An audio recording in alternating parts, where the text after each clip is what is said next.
আমি আজকে আপনাদের সম্মুখে যে বিষয়টি নিয়ে দণ্ডায়মান হয়েছি কিংবা আলোচনা করেছি সেই বিষয়টির নাম হচ্ছে কবর শাস্তি।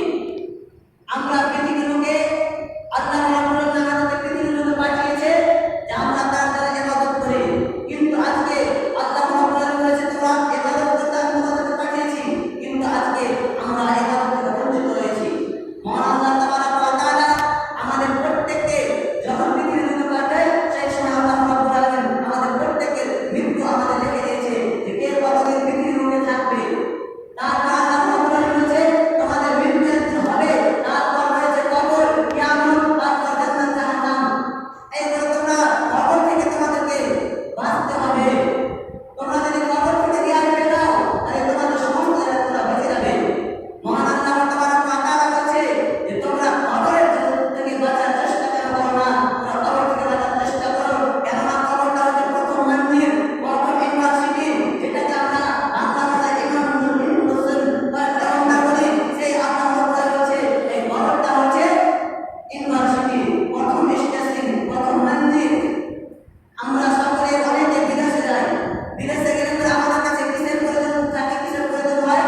আমাদেরকে পাসপোর্ট, ভিসা এবং আমাদেরকে টিকিট আমাদেরকে কাটতে হয়, নাহলে আমরা ট্রেনে যেতে পারবো না কিংবা আমরা ফ্লাইটে যেতে পারবো না।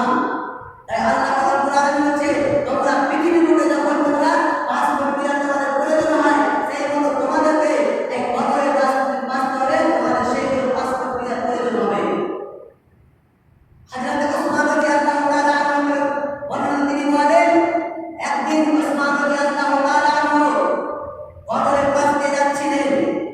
প্রায় ওসমান আলাইহিস সালাম যখনই কবরের পাশে যেতেন, কবরের কাছে যেতেন কিংবা আল্লাহ রাসূল সাল্লাল্লাহু আলাইহি ওয়াসাল্লামের কাছ থেকে কবরের আলোচনা শুনতেন, তখন ওসমান রাদিয়াল্লাহু তাআলা আনহু এত কাঁদতেন, এত কাঁদতেন, হাদিসের মধ্যে এসেছে যে ওসমানের চোখের পানি বয়ে তার দাড়ি মোবারক পর্যন্ত ভিজে যেত। ওসমান এত কান্না করতেন। একদিন সাহাবারা বললেন, ওসমান, যখন আল্লাহ রাসূল সাল্লাল্লাহু আলাইহি ওয়াসাল্লাম জান্নাত জাহান্নামের কথা বলেন, মৃত্যুর কথা বলেন, আপনার চোখে এতটা পানি দেখতে পায় না, এত আপনি কান্না করেন না?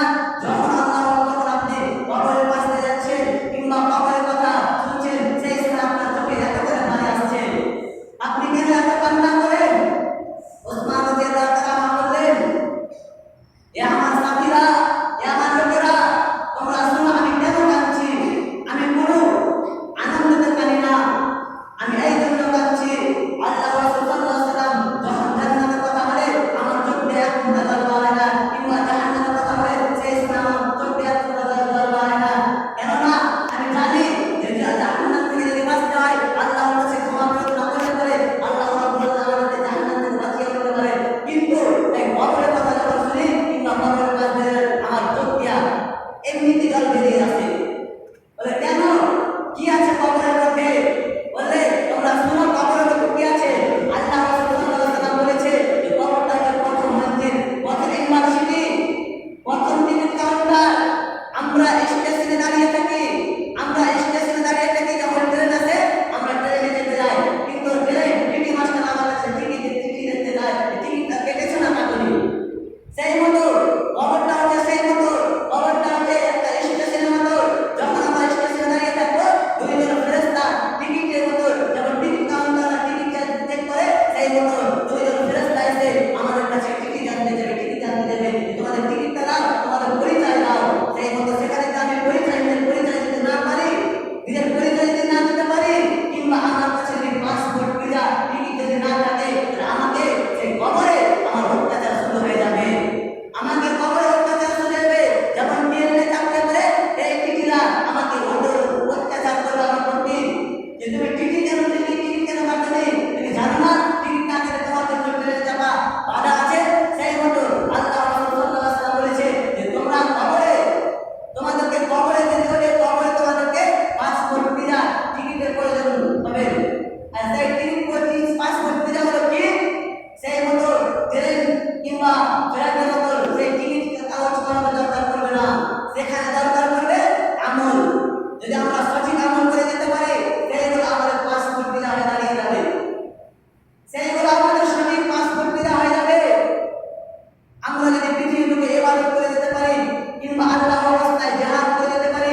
আমাদেরকে কবর থেকে বাঁচতে হবে, আমাদেরকে কবরকে স্মরণ করতে হবে।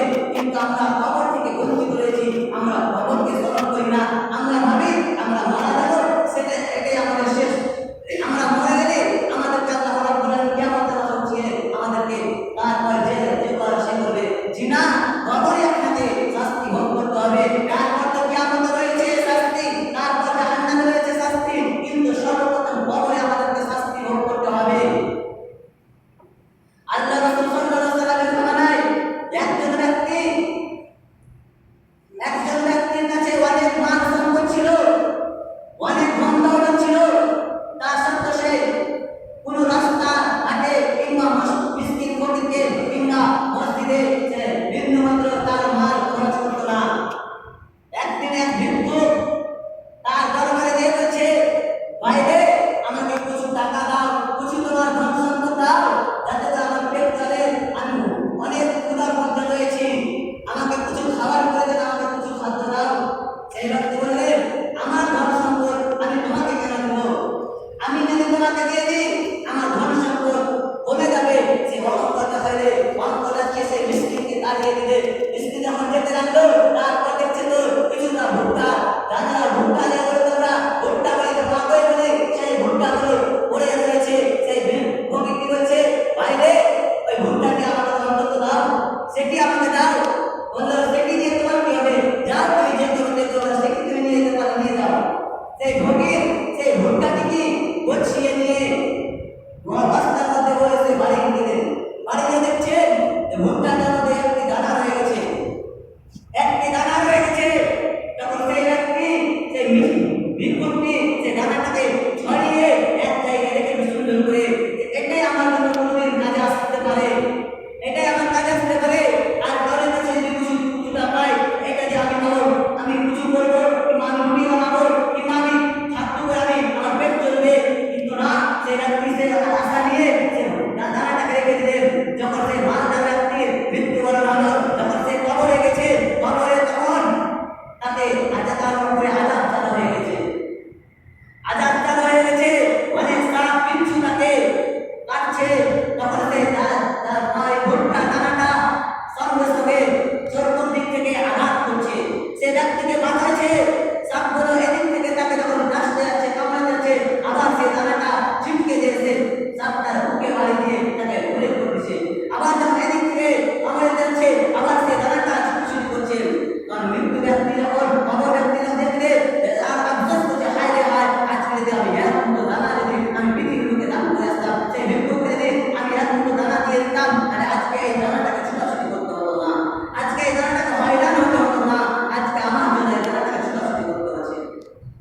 কিন্তু আজকে আমরা পৃথিবীর লোকে আমরা ইবাদত করি না, আমরা দান খয়রাত করি না, আমরা কবরকে করে আমরা স্মরণ করি না। আল্লাহ তাবারাক ওয়া তাআলা কোরআন মাজিদের মধ্যে বলেন, লাউ কানা ইয যালিমুনা ফি গামরাতিল মাউত ওয়াল মালায়েকাতু ওয়াশিদুন আখরাজু আনফুসাহুম ইয়াওমাল কিয়ামাতি তুসজাউনা আযাবাল হুন বিমা কুনতুম তাকতুলুন আলা আল্লাহি গায়রাল হাক্কি ওয়া কুনতুম আন আয়াতিহি তাসতাকবিরুন। আল্লাহ তাবারাক ওয়া তাআলা তার নবীকে বলছেন, ওগো আমার নবী, আপনি যদি দেখতেন যে অত্যাচারীদেরকে, যে পাপীদেরকে, যারা পৃথিবীকে আমার ইবাদত করেনি, যারা আমার কোরআনকে বিশ্বাস করে, যারা আমার রাসূলকে বিশ্বাস করে, আপনি যদি সেই অত্যাচারীদেরকে দেখতেন, যখন তারা মৃত্যুর সম্মুখীন হয়, তাদের সামনে যখন ফেরেশতারা দিয়ে বলে, ও পাপী বান্দা, আজ তোমাদের আত্মা বের করে দাও, আজ তোমাদের আত্মা বের করে দাও, আজ হতে তোমাদেরকে শাস্তি দেওয়া হবে, আজ হতে তোমাদের প্রতিফল দেওয়া হবে, আর তোমাদেরকে অপমানজনক শাস্তি দেওয়া হবে। যে অপমানজনক শাস্তির কারণ তোমরা পৃথিবীতে আল্লাহর আয়াতকে তোমরা এড়িয়ে চলতে, আল্লাহর আয়াতকে তোমরা দূর করতে, আজ তোমাদেরকে সেই অপমানজনক শাস্তি দেওয়া হবে। সেই অপমানজনক শাস্তি নামে হচ্ছে কবরের শাস্তি। কিন্তু আমরা এত কিছু জানা সত্ত্বেও আজকে আমরা কবরকে আমরা স্মরণ করি না। আল্লাহ রাব্বুল আলামিন বলছে, খাওয়াল্লাহু সাইয়্যাতি মা নাকালু হাত্তা বিআলি ফিরআউন ওয়াসুল আযাবিন নার ইউরাদুনা আলাইহা ওয়া আসিয়া। ফিরআউনের বংশে একজন মুমিনকে ফিরআউন নিজেকে আল্লাহ দাবি করতে বলেছিল, নিজেকে তার প্রভু দাবি করতে বলেছিল, কিন্তু তার ভিতরে কি ঈমান ছিল না, তার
বেনামাজিদের ব্যক্তির কবরে কি হবে জানেন? বেনামাজিদের ব্যক্তির কবরে অনেক ধরনের সাপ বিচ্ছু রইবে। সে সাপগুলোর কথা হাদিসের মধ্যে এসেছে। সে সাপগুলো এত ভয়ঙ্কর হবে, এত বিষাক্ত হবে। সে সাপগুলো যদি মাটিতে যদি একটি পৃথিবীর মধ্যে ঢুকে যদি একটি ফুঙ্কার মেরে দেয়, একটি ফুঁক মেরে দেয়, সে গোটা পৃথিবীকে তছনছ হয়ে যাবে। যদি পাহাড়ের মধ্যে সে সাপগুলো যদি পাহাড়ের মধ্যে যদি একটি ফুঙ্কার মেরে দেয়, গোটা পাহাড়টা ধুলো ধুলো রেজা রেজা হয়ে যাবে। সে সাপগুলো যদি সমুদ্রের মধ্যে যদি ফুঙ্কার মেরে দেয়, গোটা সমুদ্রের পানি নির্ঝরিয়া হয়ে যাবে। তাহলে ভেবে দেখো তো কত ভয়ঙ্কর সাপ বিচ্ছু হতে পারে। শুধু সাপের কথাটা বলেছে, তার থেকে অনেক ভয়ঙ্কর ভয়ঙ্কর প্রাণী থাকবে। সেইগুলো থেকে আমরা কিভাবে বাঁচবো? আমরা একটু চিন্তা ভাবনা করি না। আমরা ভাবি আমি মৌলবীর ছেলে, আমি মাস্টারের ছেলে, আমার কবরে এতটা আযাব হবে না। কেননা আমার বাবা বলবি, আমার ভাই বলবি, আমাদের বাড়িতে মৌলবী রয়েছে, আমার কবরে এতটা আযাব হবে না যতটা মৌলবী মাওলানা বলছে। জিনা এটা ভুল ধারণা। হযরত ফাতেমা রাদিয়াল্লাহু তাআলা আনহা যেদিন মৃত্যুবরণ করলেন, ফাতেমা রাদিয়াল্লাহু তাআলা আনহা মৃত্যুবরণ করলে তার জানাজা হয়েছিল রাত্রিবেলায়। ফাতেমা বলেছিল তার স্বামীকে, আমার জানাজা জানে রাত্রিবেলায় হয়। সেই মধ্যে ফাতেমার জানাজা হয়েছিল রাত্রিবেলায়। তখন ফাতেমাকে যখন কবরে শুইয়ে দিয়ে যখন তার আত্মীয়রা বাড়ি ফিরবে, তাদের মধ্যে একজন ব্যক্তি বললেন কবরকে, হে কবর, আজকে তোমার গর্ভে তোমার বুকে যাকে শুইয়ে গেলাম, সে ব্যক্তি কে জানেন? সে ব্যক্তি আল্লাহ রাসূল সাল্লাল্লাহু আলাইহি ওয়াসাল্লামের বেটি ফাতেমা রাদিয়াল্লাহু তাআলা আনহা। সে ব্যক্তি হচ্ছে আলীর স্ত্রী, সে ব্যক্তি হচ্ছে হাসান হোসেন রাহমাতুল্লাহ। এত বিখ্যাত ব্যক্তিদের কারো মা, কারো স্ত্রী, কারো বেটি, এই ব্যক্তির সাথে তুমি কোনো ধরনের অবিচার করবে না, কোনো ধরনের তুমি এই ব্যক্তির আঘাত পর্যন্ত না পায়, এই ব্যক্তিকে তুমি না ইনসাফ করবে না। সে কবর থেকে আওয়াজ এলো, কবর বলছে তুমি কি বলছো? সে আলেম হোক না, সে নবীর বেটি হোক কিংবা অলির বেটি হোক, আমার কাছে কেউ সমান নয়, আমার কাছে সবাই সমান, আমি কারোর সাথে না ইনসাফ করতে পারবো না। সে আর নবীর বেটি হলো তো কি হলো, আমার কাছে সে তো একজন মৃত ব্যক্তি, আমার কাছে সে তো একজন কবরবাসী। সে আলেমের বেটি কিংবা সে নবীর বেটি, সে বাড়িতে, আমার কাছে সে নয়। আমি কারো নামে আমি মানুষকে চিনি না, আমি চিনি আমি চিনি শুধু আমলের মাধ্যমে। আমি আলেমের বেটি আমি চিনি না, সে নবীর বেটি আমি চিনি না, আমার কাছে শুধু ইবাদত থাকলেই যথেষ্ট। আমি শুধু ইবাদত, সে যদি ইবাদত করে আসতে পারে তবে আমার কাছ থেকে ছুটকারা পাবে, তবে আমার কাছ থেকে ছাড়া পাবে, নাহলে সে ছাড়া পাবে না।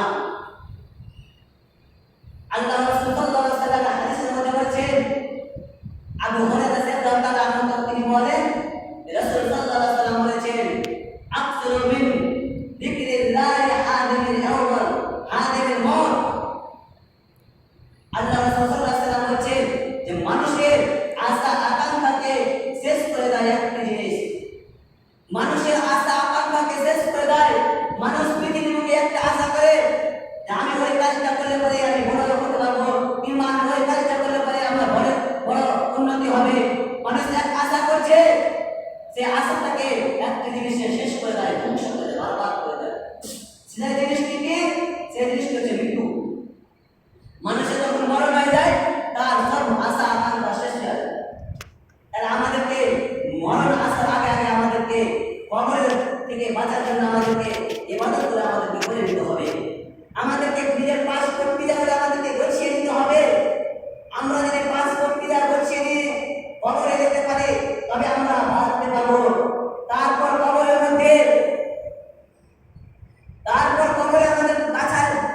আমাদের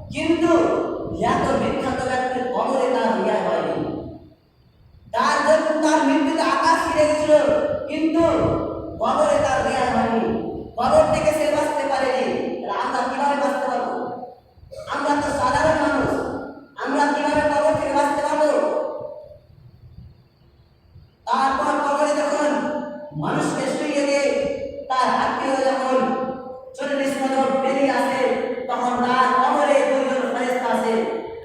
সে ফেরেশতা একজনের নাম হচ্ছে নাকির, দুজনের দ্বিতীয় নাম হচ্ছে মুনকার। এরা দুজন আছে আসার পরে সেই কবরবাসীকে উঠিয়ে বসিয়ে তাকে প্রশ্ন করে, মান রব্বুকা মা দীনুকা মা নবিয়ুকা, তোমার রব কে ছিল, তোমার নবী কে ছিল, তোমার দিন কি ছিল। সে ব্যক্তি যদি কাফের হয়, সে ব্যক্তি যদি মুশরিক হয়, সে ব্যক্তি যদি বেদিন হয়, সে ব্যক্তি বলবে আমি জানি না, আমার রব কে ছিল আমি জানি না, আমার নবী কে ছিল আমি জানি না, আমার দিন কি ছিল আমি জানি না।